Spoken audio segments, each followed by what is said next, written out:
Bonjour et bienvenue dans cette nouvelle vidéo. Aujourd'hui, je vais te partager une règle qui s'appelle la règle des 10% pour savoir si tu peux effectuer ou non un achat.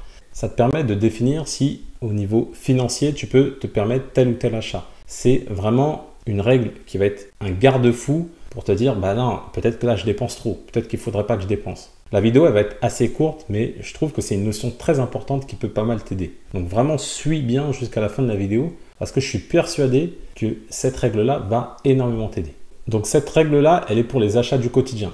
Typiquement, tu vas acheter une tablette, tu vas acheter des chaussures, tu veux tout ce qui est bien de consommation du quotidien. Cette règle-là, elle va te définir si tu peux te permettre ou non tel ou tel achat. Donc la règle, elle est très simple. Si tu veux acheter quelque chose qui coûte plus de 10% de ton salaire, cela signifie qu'il vaut mieux s'en passer.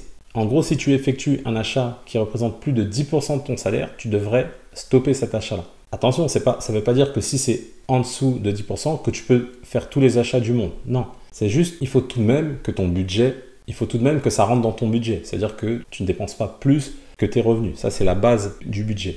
Mais pourquoi ces 10% ils sont importants? Parce que au niveau des finances personnelles, tu dois épargner au minimum 10% de tes revenus. Donc tu t'imagines que d'un côté, tu épargnes 10% de tes revenus et de l'autre côté, tu effectues une dépense qui représente plus de 10% de tes revenus. Tu vois que là, il y a un problème parce que l'épargne, elle est très importante. Elle est là pour te protéger pour ton épargne de précaution. Elle est là sur le long terme pour investir, pour tes proches, pour l'école de tes enfants, pour ta retraite, pour ces choses-là. Donc l'épargne, elle est très importante et donc elle n'est pas à négliger. Et en fait, quand tu achètes des choses plus chères que 10% de tes revenus, bah là, c'est clairement que tu négliges ton budget. Et donc, ça, c'est une base à avoir. C'est pas une fin en soi de se dire, ok, bah, je suis en dessous des 10%, bah, je peux acheter. Non, il y a aussi ton budget, bien évidemment. Mais ça te permet de relativiser, de te dire, attends, là, ce mois-ci, j'ai mis 10% de revenus. Là, ce mois-ci, j'ai mis 10% de côté. Mais là, je suis en train d'effectuer un achat plus important que ce que j'ai mis de côté. Donc, c'est-à-dire, je me suis fait plus plaisir que j'ai épargné.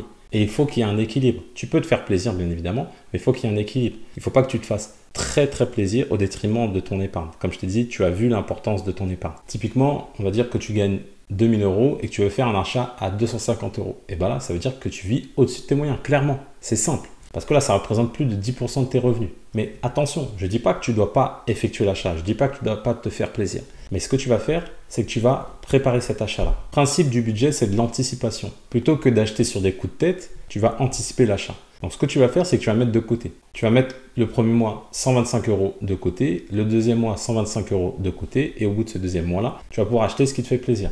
Et donc, tu vois bien que là, si tu mets 125 € de côté par rapport aux 2000 €, tu es en dessous des 10%. Et donc, tu n'as pas négligé ton épargne au détriment de tes achats plaisir. Et ça, c'est quelque chose de super important à comprendre. Encore une fois, le budget, c'est de l'anticipation. Tu peux te faire plaisir, mais anticipe les achats. Ça va te permettre de ne pas être dans le rouge et de ne pas faire des achats impulsifs. Oh, je veux ça, je le veux tout de suite. Non, tu veux quelque chose, tu le budgétises, tu le mets de côté et tu respectes la règle des 10%.